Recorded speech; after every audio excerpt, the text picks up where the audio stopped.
Olá, bem-vindos ao meu ateliê. É um imenso prazer ter vocês aqui para o início de um projeto muito especial. Para quem está me conhecendo agora, eu sou o Wilton Pacheco, sou artista plástico, decoração e de formação, diplomado pela Escola de Belas Artes do Paraná. Minha vida sempre girou em torno do universo das artes visuais. Eu sou de Curitiba, mas agora estou aqui em Londrina, então tenho meu coração aqui. Eu tenho o privilégio de lecionar, de passar adiante um pouco desse conhecimento com aulas de desenho artístico e de concept art.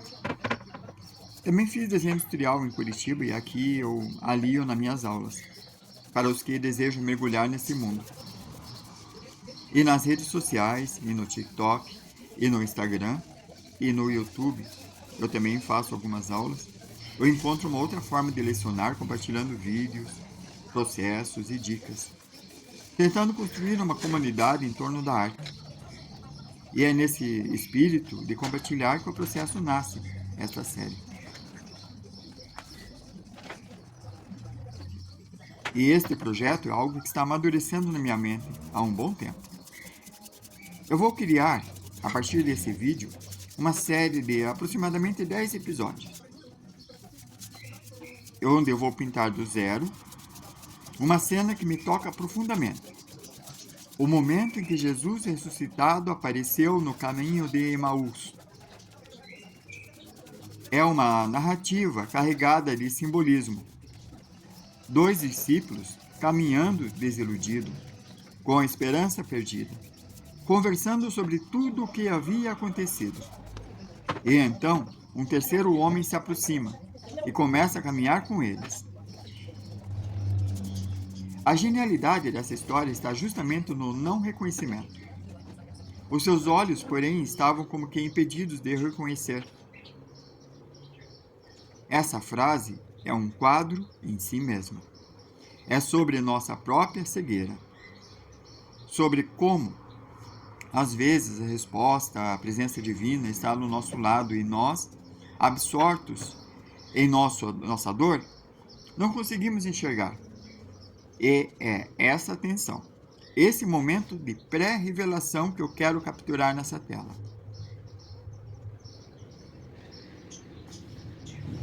Eu pintei um degradê de azul e embaixo eu pintei um laranja para o ocre de fundo. Esse vai ser o alicerce, a preparação do cenário. Se sabe, né? A tela no início é branca, mas agora não está mais branca. Então, esse degradê é fundo da pintura. Eu cobri toda a área inferior com um ocre, um bege terroso e quente. Por que dessa cor? Ela não foi uma escolha estética aleatória. Para mim, essa cor é a estrada de Emaús. É a poeira levantada pelos pés cansados dos discípulos. É a aridez do deserto, mas não só deserto físico. Vai ter palmeiras, vai ter algumas árvores, baseadas em uma referência de uma gravura muito antiga de como era Jerusalém. É a cor da terra, da humanidade, da jornada solitária e poeirenta que tantas vezes percorremos, é o chão firme, mas árido, sobre a qual a fé deles precisa ser reerguida. Agora olhe para cima. Já estou fazendo o contorno das nuvens. Eu não vou fazer um céu uniforme, como se podem perceber. Estou trabalhando com variações de azul, ou variação de azuis. E reparem comigo, do lado direito a pintura é mais clara, mais iluminada. Isso é totalmente intencional. Na composição de uma pintura, cada elemento comunica. Esse claro na direita, ela pode representar muitas coisas. Pode ser a luz que ainda vinha do ocaso. Pode ser a direção de Jerusalém, a cidade para onde eles se dirigiam. Mas, simbolicamente, para mim, é a luz da esperança, que já estava presente. É a glória da ressurreição, que, embora ainda invisível aos olhos deles, já iluminava o mundo. É uma metáfora visual de que Deus já está agindo. Mesmo quando nós ainda estamos no deserto, na estrada poeirenta da nossa vida, a luz já estava lá, clareando o horizonte, esperando apenas o momento certo para ser plenamente reconhecido.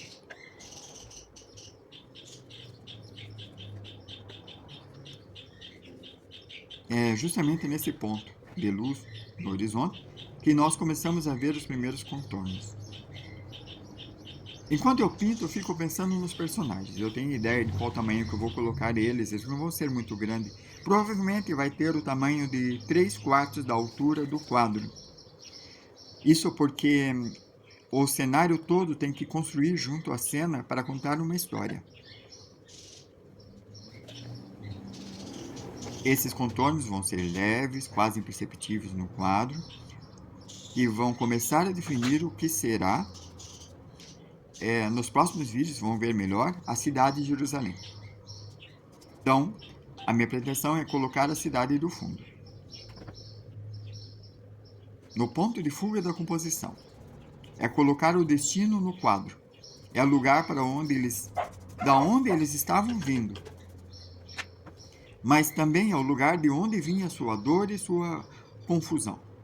É o epicentro de tudo. Ver esses contornos surgindo é como ver a própria festa delineando. Primeiro uma mancha, uma ideia vaga, e aos poucos vão ganhando forma as nuvens. Esses dois primeiros vídeos, este e o próximo, talvez seja meio cansativo, que vão ser apenas nuvens, mas eu quero dar muita importância à pintura dessas nuvens. Colocar a sombra, colocar o branco. Nuvem é uma coisa meio temporária, passageira. É uma coisa que passa. Talvez vão dizer, no deserto não existiam nuvens. Mas lembre-se que esta cena tem 2000 anos. Pode ter variação climática. O que poucos sabem é que chove no deserto. E pode ter nuvens sim no deserto. Por isso não é incoerente. A nuvem também vai dar a direção da luz. Veja, eu já fiz um primeiro toque, uma primeira nuvem. Eu vou pintar a segunda. É uma ideia vaga, está ganhando forma, estrutura, até se tornar inconfundível. Todo esse processo de preparação, de criar o fundo, é a parte mais importante da pintura. É o que vai dar profundidade, atmosfera, emoção, as figuras que virão depois. É a respiração do quadro. É o usar a tinta acrílica que seca rápido e permitir a sobreposição. É o perfeito para capturar a energia e a espontaneidade desse momento. Então, esse é o início. A semente foi plantada. A estrada foi preparada. O céu foi aberto. E a cidade de destino já começa a se anunciar no horizonte.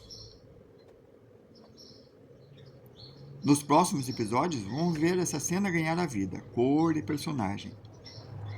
Essa tela tem uma medida não muito grande, ela mede 40 por 60, mas vai ser uma obra única, pintada com minhas mãos. E vai ficar registrado na internet para vocês poderem acompanhar. Depois, quando eu terminar essa série, eu junto tudo e faço um vídeo de, vamos ver, 100 minutos, se der certo, né? Acelerado, é claro, porque eu estou demorando um pouco mais. Eu vou pôr para venda sim. Eu não sei o preço ainda, estou pensando.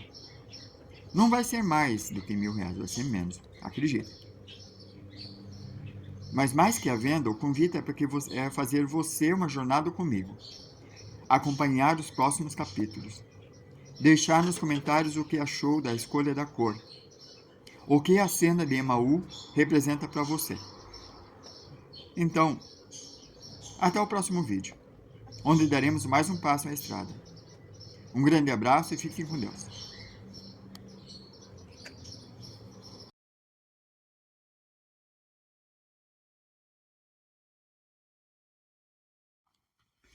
Olá, amigos.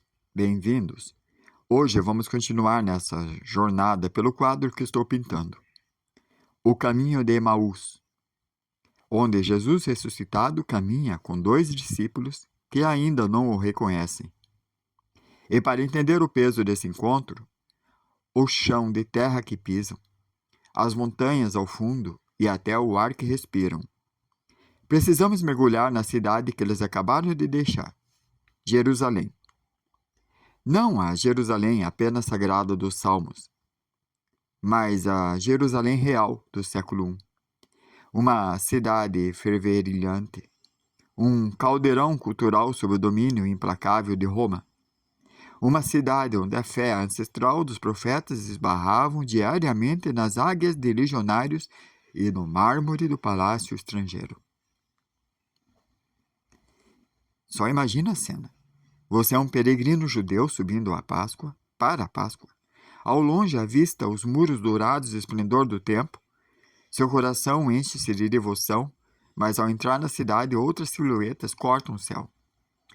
Não são os pináculos do templo, mas as torres do palácio fortificado. Esse é o palácio de Herodes, o Grande, na extremidade oeste. Herodes, o rei cliente de Roma, um homem tão genial quanto cruel, construiu com seu cartão de visita como seu cartão de visita para o império. Flávio Joséfo nos descreve. Era um complexo deslumbrante, jardins com canais de água, pórticos colunados que lembravam um fórum romano, salões que podiam hospedar centenas. Mas sua beleza escondia uma função sombria. Após a morte de Herodes, tornou-se a residência oficial dos governadores romanos quando estavam em Jerusalém. Foi aqui, muito provavelmente na madrugada daquele primeiro dia da semana, após a crucificação, que Pôncio Pilatos dormia. No mesmo palácio onde, dias antes, dissera Et homo, eis o homem. Este não era um lugar de raízes judaicas. Era uma ilha de poder romano implantado no solo sagrado. E no canto nordeste do imenso palácio do templo, outra estrutura pesava sobre a cidade. A Fortaleza Antônia, reconstruída por Herodes, batizada em homenagem ao general romano Marco Antônio, era o quartel-general da guarnição romana, de suas torres. Soldados da cohorte itálica observavam, com olhos desconfiados, as multidões de peregrinos durante festas. Era um lembrete constante, a adoração a Deus. Acontecia sob a vigilância de César, tradição que foi por essas escaduras e pátios de pedras que Jesus, ferido e coroado de espinhos, foi conduzido até Pilatos. A arquitetura romana, em Jerusalém, não era apenas um cenário. Era um ator no drama da paixão. Mas quem eram esses romanos em Jerusalém? Não era uma cidade cheia de cidadãos de toga. A presença era mais sutil, mas penetrante. Em primeiro lugar, os administradores. Homens como Pilatos, que vinha da Cesareia Marítima, uma verdadeira cidade romana à beira do mar, com seu anfiteatro e templo a Augusto. Em Jerusalém, eles eram visitantes poderosos, mas deslocados. Eles não compreendiam os costumes locais. Desprezavam o que vinham como uma superstição judaica e viviam em constante estado de alerta contra revoltas. Havia também soldados, centenas deles, estacionados na Antônia. Eram, em sua maioria, auxiliares, recrutados em províncias como a Síria ou a Samária, não necessariamente italianos. Eles patrulhavam as ruas, especialmente à noite, e representavam a força bruta da Pax Romana. Para o judeu comum, era a face mais imediata e temida da ocupação. E havia os colaboradores. Aqui entra uma classe fascinante, os herodianos. Um grupo político e social da elite judaica que via no alinhamento com Roma o caminho para manter seu status, riqueza e um frágil equilíbrio. Eles falavam grego, apreciavam o conforto romano e provavelmente moravam em casas no bairro Alto, com pátios internos, mosaicos e afrescos que imitavam as vilas da Campânia romana, italiana. E, falando em Herodes,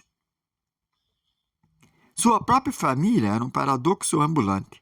Seu filho, como Herodes Antipas, o tetrarca da Galileia, e seu neto, Herodes Agripa I, eram príncipes orientais educados em Roma. Eles transitavam entre dois mundos, em público. Podiam respeitar certas formas judaicas.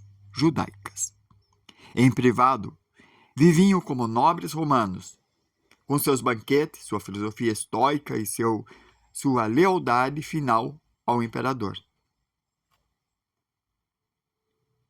Jerusalém, porém, não era um duelo apenas entre judeus e romanos. Era uma Babel sob controle. Era uma cidade de peregrinos. Durante a Páscoa, sua população triplicava ou quadruplicava. Chegavam judeus da diáspora, da Alexandria, no Egito, falando grego, de Roma, trazendo notícias da capital, da Mesopotâmia, com seus sotaques aramaico. Muitos já estavam bastante helenizados, vestindo-se e pensando de forma que chocavam os judeus mais tradicionalistas da Judéia. Havia também os comerciantes. O pátio dos gentios no templo era um enorme mercado internacional. Ali você ouviria não apenas aramaico e grego koiné, mas também latim, persa e línguas do deserto, cambistas, vendedores de animais para sacrifício, mercados de azeite, incenso e tecidos finos. Era o ponto de encontro inevitável entre a fé e o comércio, entre o sagrado e o mundano. E não podemos esquecer os vizinhos desprezados, os samaritanos.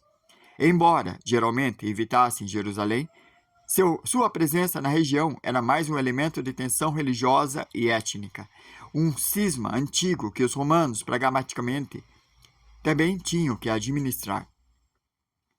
Por todos os lados, soldados sírios, mercadores gregos, sacerdotes judeus, funcionários romanos e escravos de todas as nações se cruzavam nas ruas estreitas, sob o sol implacável e o cheiro misturado de incenso, animais e especiarias.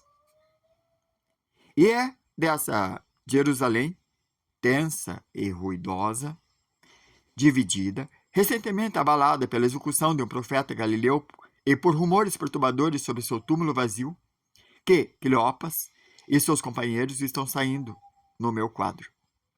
Eles caminham para Emaús, com o coração pesado. A cidade que deixam para trás é o símbolo de todas as esperanças despedaçadas. O poder romano, visível na pedra do palácio, parecia ter vencido mais uma vez. A ordem imperial, com sua cruz, com instrumentos finais de terror. Parecia absoluta. A conversa deles, como Lucas relata, é sobre tudo o que havia acontecido, e tudo inclui política, traição dos líderes próprios, a mão pesada de Roma, a decepção com o Messias que não expulsou os ocupantes. Então, um estranho se junta a eles na estrada.